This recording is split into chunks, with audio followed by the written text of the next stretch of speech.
Welcome back to Day Zero, and I'm sure this is gonna be one of your favorite parts na either isi-share mo kasi sinasabi namin na malakas yung team mo, or isi-share mo at sasabi mo, grabe naman itong mga analyst na to. Mali yung sinasabi nila. Because now we're gonna be talking about our own personal power rankings of the MPL teams as we head into the first weekend of the MPL. By the way, it's Reptar here, Leo, and now joined by Midnight, the boy abunda of the ML community. Ano to? Kaya ganito yung damit ko no? Kasi feeling ko gusto ko mag-blues clues pero parang naging boy abot. Pakalbo na kaya ako, no? Pwede rin. Feeling ko pwede. Not against it. Medyo nawawalan ka ng ano Not po against dito. it. Ay, sorry. Ay, Secret pala yun. Secret pala yun. Ito, nababawasan no? Konti lang. But, power rankings is what we're going to be talking about now. And disclaimer lang, we understand that the MPL regular season is very long. And this could be very different. Yung mga sasabihin namin dito, it doesn't mean that we say this is what's gonna happen. It's just based on what we've seen with the recent tournaments, yung mga naririnig natin about the teams. Even consider the fact that some of us can't even get in touch with some of the teams kasi sobrang secret yung mga galaw nila. As in, they're not showing anything at all. And of course, a new patch just came in yesterday. So a lot to consider here. We're not saying ito yung talagang, okay, for sure na to. These are just predictions. So now, let's hop into the power rankings for this season. Again, those are the two groups. And how do we want to do this? Do you guys just want to share your own personal power rankings as we go on, or do you guys want to try to feeling ko left to right consensus? Feeling ko left to right. Okay. So, him first, Yes, right? yes. Diba? Nice. Gotcha. Okay. You got baited, bro. Nice. Ako talaga mag-umpisa. Na-tag team yung host. Okay. feeling ko ganito na lang. Let's do from 1 to 10, then explain after. 1 to 10. Okay. 1 to 10. We'll start with going in. Ito yung hindi natin sasabihin the champions. Number 1 lang. What's number 1? Number 1 going into this season, for me, it's still Bren Esports. They're coming in hot. Yes, they are one of the teams na alam natin, I mean, that we barely know anything about because they're quite secretive. They haven't been part of other tournaments kumpara sa Workaster Force, Onyx Esports. But based on the interviews we've been hearing from them and knowing Coach Ducky ourselves, that coach and the rest of the team, they're professionals. They're doing everything they can para ma-idepensa nila yung trono nila. That's my 1. Leo. Bren lang malakas, no? Ako rin eh. Bren lang malakas. Bren Esports. I had to bring up the list because again, these power rankings, ano siya men eh, emotionally tolling siya pag inisip mo. Yes. Lalo na because we've known a lot of these teams for a while and some of us have invested emotionally. But when it comes down to it, pag nasulat mo na siya, it very rarely changes. So I think on top is right now for me Bren Esports as well. What he said. Okay. Ako lilista ko na from 1 to 10. Then explain after. Oh, ganun na Para lang. para challenge ko rin kayo. 1 to 10, sige. then explain after. Number 1, undoubtedly Bren Esports. Tama, Okay? yun. Number 1, Bren Esports. Number 2, and I can't believe I'm saying this, Execration. Okay. Number 3, Blacklist International. You know, diba yung recent tournament nila, although si Blacklist yung nakaangat doon, I just think that Execration has a better chance on MPL. So, number 3, Kino-opy mo yata. okay, sige. Ulitin ko Number 1, Bren Esports. Number 2, Execration. Number 3, Blacklist International.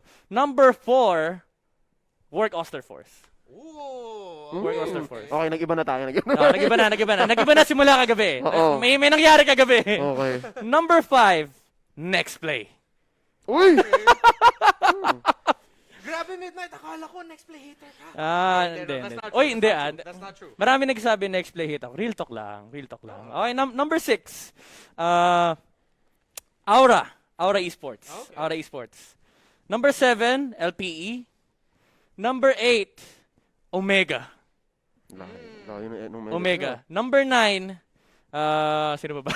Onyx Esports. Ooh. And number 10, Signal Ultra. Oh, actually, ito, yung listahan ko, binago ko kanina lang. Hindi kasi napag-isipan ko yung nangyari kagabi. So, ito na explanation, no? The reason why you see teams like Omega and Onyx Esports A little on the lower half is because of the adjustment that they recently faced. Wow, bilis ng graphics natin. Shoutout kay Direct, no? Wow. Napakabilis ng graphics. So, ito, number 8 tsaka number 9. The reason why they're there is that you already have a profound foundation of the team. You have a knowledge and you have an understanding how these teams perform. And the recent change, especially Onyx Esports, diba? They're really crumbling. Buti nga wala si Wolf dito eh. Feeling ko nabatukan na ako eh. Pero yun nga. walk out na si Wolf. Would have gotten emotional. Yes. Magiging 1v1 show yung Day Zero. Pero yun nga, parang yung performance niya hindi nagre-reflect sa kung ano man yung roster niya. Kasi this team is supposedly the best roster of MPL-S7. That's counting Bren. They've been together for almost 6 months. Yes, and they have two of the best offlaners out there. So, para sa akin kasi, hindi lang talaga nagma-match yung performance ng roster sa performance ng roster on paper. And Omega Esports, come on, they lost Dale to Aura PH. That's probably gonna be the one of the hardest things you would face going into MPL. The next MPL, you lose your founding coach, the Seabull drafter, and the guy who is really hard to draft against a team that is really good. So kaya nandiyan silang dalawa. And yung next play, alam naman natin, diba? Maraming sabi hater ako dyan. Next play is a really good team. Yeah, They just underperformed Upper half last pa rin season. yan. Upper half pa rin yan. Underperformed sila last season. Pero the capability of this team, nandun, and I think this is their meta. You think the meta serves them? Okay. Earlier, when Midnight was saying his top 3 of Bren, Execration, Blacklist, parang nag-agree kayo doon. Pero nung umabot sa 4th place, parang nag-iba na. So, what is Leo's 1 to 10, 1 to 10. What's Leo's list looking like from 4 to 10? Kasi alam na natin top 3 mo eh. What's your 4 to 10? So, exactly the same as Midnight's. Bren Esports, Bren Execration, Blacklist. Wow. Again, coming from Juicy Legends, right? Execration, it's because of just their acquisitions. Diba? Nakuha nila si Renzi at si Kel. And I think that's a really strong pickup. Solid yon. Kahit na medyo nabitin dun sa Juicy Legends Q1. Yeah. Pero nagbago na to nung top 4 to 10. Alright? Ang top 4 ko dito, guys, 1, 2, 3, Bren, Execration, Blacklist. Number 4 is Omega. Alright? I still believe in the squad. Yes, nawala si Dale. Pero sobrang love ko si Otit. I really believe in why not. As head coach now of Omega. And solid pa rin kasi yung 6 nila eh. Again, I say 6, definitely. not 5. Kasi sila isa sa mga team na pwede talaga mag-swap ng 6-man. And I still believe in Omega Esports. My number 5 would be Aura PH. I think Aura this time around, again, kasi sila naman yung Medale. So, sobrang lakas ng Aura ngayon. Feeling ko Aura is so strong right now, especially after the whole sinong core natin, saan ba talaga si Raflesia. That's a question I think they've been answering slowly, but surely. So, feeling ko tama yung timing sa Season 7. And my number 6, tama ba? 6, yeah. 6 is Work Osterforce. I've been looking closely at this team. I've been studying them. Again, from the MPL qualifiers and their time in Juicy Legends as well. And again, kahit sabihin nating bata ito, again, both in age literal. and in establishment, parang iba eh. May mga tao kasing parang pinanganak mag-ML. Oo. Konti na lang sila na yun. Konti na lang. Basta sabi kong tong 6 na to, plus si Lift, pinanganak para mag-MPL. So, I think that there's something there that definitely could be established na parang ang dami kasing fans ng Work. I don't understand. Para silang NXP, pero low-key. low-key. Yun. Oo. So, I put Work Osterforce at 6, 7 Onyx PH. So, almost yours, di ba? Kasi parang ramdam ko rin nagka-crumble sila. Parang nahihirapan sila. So, again, heart goes out to Wolf. Feeling ko nahihirapan din sila dun ni Rio. Number 8 is... I think 9. 8 na. 6 yung 7 yung 8 8. 8 na nga. 7 yung Onyx. NXP. 8 is NXP. Sorry. Comments! Again, kung sa'yo sa tingin mo nag-underperform yung NXP. Last season, sa akin, feeling ko close to potential na yun. So, yun na yun. Kahit na may roster changes. Yun nga, ganito yun. Parang may masarap ikaw dyan. Kaya lang sila nasa 8 ngayon, hindi lower or hindi higher. It's because hindi ko alam kung anong performance ng bago. Okay. James. Hindi ko pa ma-prove kung malupit talaga si James. Yes. Actually, dalawa yung bago nila eh. James and Lancy. Ayan. Hindi ko masabi kung mas magaling nga ba talaga si Lancy kay Chester. Although maraming haters si Chester, I know that, but I'm a good friend of Chester and I believe in the guy. I like him in and out of the MPL. But masaya naman ako na nasa coaching staff siya. Sama si Dogs siya, si YOLO. So kaya nasa 8 sila. Kasi I don't have much expectations. Tinetemper ko lang yung sarili ko. Number 9 is LPE. Again, they're a team that needs to grow pa eh. Yeah. Oo. So, slowly, I expect 9, 8, 7 maybe. And then number 10, Signal. Again, the fact that they're so protected and nawalan sila ng core nung Season 6, from Season 6, feeling ko nahihirapan dito si Meister. Feeling ko nahihirapan talaga si paring Denver. Nawala si Hades, napunta ng Aura. Diba? Ang sakit nun. Yeah. And they got Keke, they got Aquaboy, pero still, we haven't seen them at all. So, kaya sila nasa number 10 lang. Kasi hindi ko alam kung ano ginagawa nila. Yeah. Nothing That's to it. nothing to give basis on. Hard to make an informed opinion. Yeah. Again, we have to say that these are just based off of the amount of we've seen and heard from the teams. And so this is what it looks like. And we acknowledge naman na going into, even pagkatapos ng first 2 weeks, baka sobrang iba na. That Baka is- nga nabaliktad na yan baka sobrang nabaliktad nga. Who knows? That's the magic of the MPL. Should I run down my own 10? Yeah. Should I? Okay, sige. Yeah, knock it out. Knock it out. Walang kabias-bias. Okay, I just want to say, yung 2 and 3, I feel like Execration and Blacklist could be the rivalry to watch for Group B. Because I like the matches that we've seen from them noong Juicy Legends. And of course, dun sila nag-meet sa Grand Finals where Blacklist were able to beat Exec. Pero sa playoffs nun, in the lead up to that, Exec was the one that brought Blacklist to the lower bracket para kalabanan yung Yeah. Aura. Lupit ni And- Bon. Sabihin ko na, lupit ni Bon. Ang lupit ni Bon and ang lupit din ng Draft Lord, no? Execration as well. So this is the rivalry to watch for in Group B. What I can say for Execration is they've been consistently good in the offseason. But Blacklist has been consistently getting better. Nung umpisa, naisip natin, anong ginagawa ng Blacklist? Nag-veteran hunter sila, they're pulling out Minotaur, so Yeah. many questionable picks. Pero as at the end of the Juicy Legends, nakita na natin, grabe, this is a team to watch out for. Oo. So para sa akin, my top 3 is still the same. It's also gonna be Bren, Exec, Blacklist. But that Exec, Blacklist matchup is something Pwede that we magpalit, really no? have to watch for. Now, my number 4, I put there Aura PH because of the acquisition of Coach Dale, along with a really solid roster. They're looking really good, but I feel like the biggest thing with Aura is, do they still have enough left in the tank as individual players to step up? Kasi as a team, the fundamentals are there. Yeah. With the coaches, ang ganda ng coaching staff. But it seems like lately what I've been getting from Aura is, I'm not saying na mahina ang players ngayon. The players are better than they were in the past, but are they good enough going to Season 7? Because all the other teams, their individual players, Yeah. sobra ang taas ng spike ng ano. May igagaling pa ba? Oh, may igagaling pa ba ang Aura PH? That's my biggest question for them. Work Aster Force is at 5th. I've toned down a bit on my Work Aster Force hype. For the longest time, I was saying top 3. But then we've been seeing more and more of them na nakita natin a little bit more of their weakness. Yeah. But they're a team that it seems like they were born to play ML.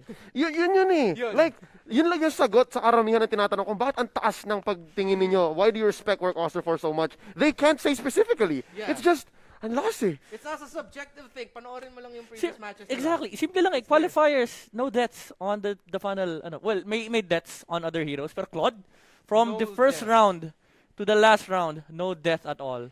And it made it to MPL. Yeah. So talagang may basis in performance ng Work Oster Force. Exactly. And that's why they're there at 5th, like in the middle. Below that is Onyx PH. I have to agree with you there, Midnight. Now, Onyx PH is a team that right now doesn't look like they're hitting the potential that they can reach.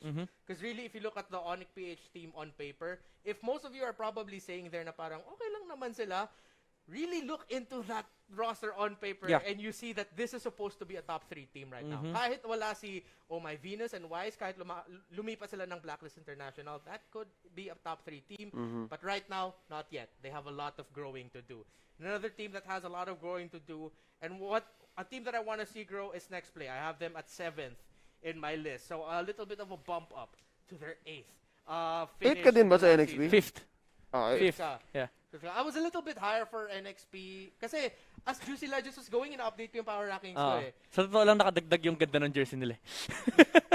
Talaga, yung jersey talaga. Legit, ang ganda. Number 1 ko sila sa jersey rankings. Actually, I'll agree. Macy, baka naman. My thing for Next Play is, now I'm not questioning the dedication of the players. Alam natin based on what we've seen from all of them in social media, Coach Doggy wants to prove everyone wrong. The team wants to prove everyone wrong. Gusto nila sabihin, okay, alam namin na parang nag-angas kami last season, but now this time we're gonna put the actions to prove it. Yeah. I want to see that happen because that just makes the league even more interesting. And then that makes the Next Play haters start thinking about why they actually hate NXP. But my question for NXP is, alam na natin sobrang public ang mga persona nila. Kaya ba nila i-balanse ang pagka-pro player nila at pagka-public personality nila? And that's something that I think a lot of us share as well, our thoughts on NXP. And number 8, If you're thinking Omega, no, it's LPE for me. Oh, What? whoa! Not 9 si Omega. Don't say 10. Don't say 10. 9 si Omega. Oh. But my power ranking for 8 Woo! is LPE. Mainit. Only because if you look back at the development of LPE, even last year, grabe yung gapang ng ginawa ng team na Well, to. yeah. Yeah. I have They've to agree. been at this for a long, long time. And ever since na-establish sila, sabi ng LPE, gusto namin makaabot ng MPL. And they finally did. And they earned it through hard work and through one of the closest series we've seen a lot. We've seen a lot of close series from them nung qualifiers as well. So, ito yung talaga yung team na gumapang talaga para umabot dito. And this isn't a team that isn't born with natural, raw talent. They're like immediate all-stars. No, this is a team that work hard. Yeah. That is their whole thing. Na 16 hours a day, we're gonna grind, we're gonna work. That is our identity. And that's why for my 9 and 10, because we barely know anything about them going into the season, it's Omega and Signal. And then, Mainit. they have Mainit. it. Mainit Those yung 9 to 10. Our power rankings, I'm ready to either gain or lose a lot of followers based off of this. Wait lang! Sakto! At least is there something we can say is our 1, 2, 3, and 10 are the same. Super Yeah. consistent. Super consistent across the board. Guys, hindi namin pinag-usapan to. We did not at Mm. all. Actually, ako nga nagbigay ako ng list. Binago ko pa nga on the spot. Yeah, like we did not at all coordinate. Kasi ganito eh. So, for you guys watching, if you did share the stream, please do share the stream and comment. Yung ano yung top 10 ninyo? Kasi kung parehas sa ganito, ibig sabihin, malinaw. May identity Yes. talaga yung teams. Yes, yes, yes.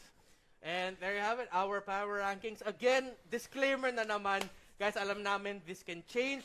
By the end of week 2, this could be completely different. Hindi namin sinasabi na ito yung magiging champion, ito yung magiging wala na sa playoffs. Hindi. Power rankings lang yun going into this weekend. Okay? Good. All right, let's move on to the next one where let's talk about the players to watch out for. Now, throughout the history of the MPL, throughout its 7 seasons, we've seen a lot of incredibly talented players. Leo, going into Season 7, who are 3 players for you that you want to watch out for? Any position, any team. I'm gonna try to remember. Let me check my phone.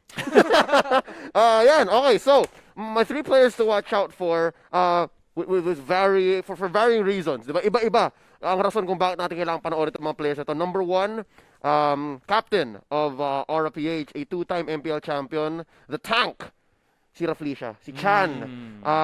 Watch out for this guy because again, in the off-season, sinixman siya eh. He's been watching a lot of games. So iba yung growth ni parang Raflisha. So I'm excited to see him bloom once more, grow out into this new meta game, this new season. So that's my first player to watch out for, si Raflisha ng RPH. Number 2 is si Chu ng Work Oster Force. Kasi di ba kanina pa natin binabugit yung Work Oster Force, ang lakas nila. They're consistently top 4, top 5, di ba? But I think there's a reason why, and a lot of it seems to be stemming from their core, their jungler. So, feeling ko guys, panoorin nyo para mas maintindihan ninyo. Like just, let's all try to figure out what makes this team so strong. And then, number 3, again, also he has an awesome redemption arc. U-Level, BNK, Work Oster Force. There's a reason why these teams come and go, but not Chu.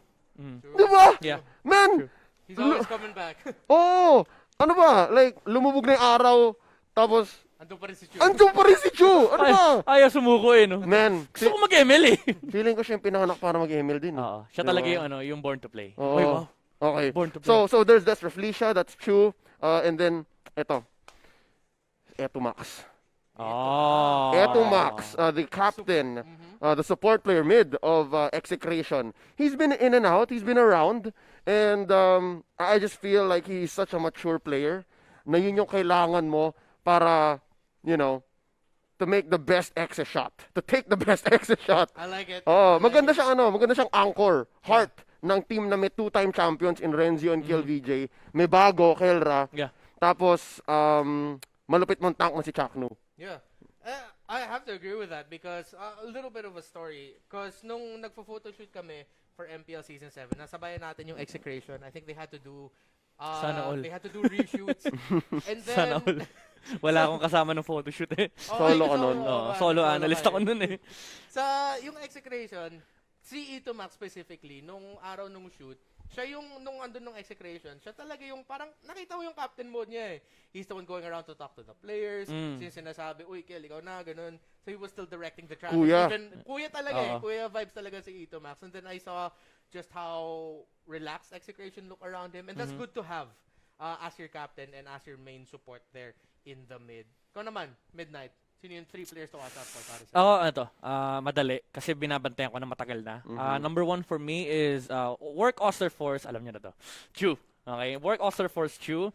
The reason being is when Blue Fire entered MPL Season 6, I was already eyeing at this kid. Alam ko na may malaking potential. May something. Chu. Oo, parang may buff eh. May ML buff eh. Parang ito yung batang kahit tanggalan mo ng purple buff, pakiramdam mo may buff eh. Na hindi mo matanggal-tanggal eh. So, it's really something it's really something to see a kid, especially with this situation, nag-aalpa si Chu. And ganun kagaling mag-ML. Yung mechanical skill is up off the charts. Close to Carl TC. Si Chu. Yun yung masasabi ko sa kanya. Siguro konting refinement. And if marating niya yun, nakakatakot na player si Chu. So, number 1, again, Chu from Work Oster Force. Number 2 is Ryota from LPE. The reason being is, ito medyo ironic, no? Kasi before, when I look at LPE, Ryota is the guy that I look into when I see LPE lose games. Kasi he either dominates or he either crumbles. There's no middle part. He's the offlaner. He's the offlaner. There's no middle part. Laging either 10-0 si Ryota or 0-3. Ganun lagi games ni Ryota. Last qualifier, it changed. Sabi ko, actually dapat nga sabihin ko sa solo panel no? Ang weird. Solo value talaga eh.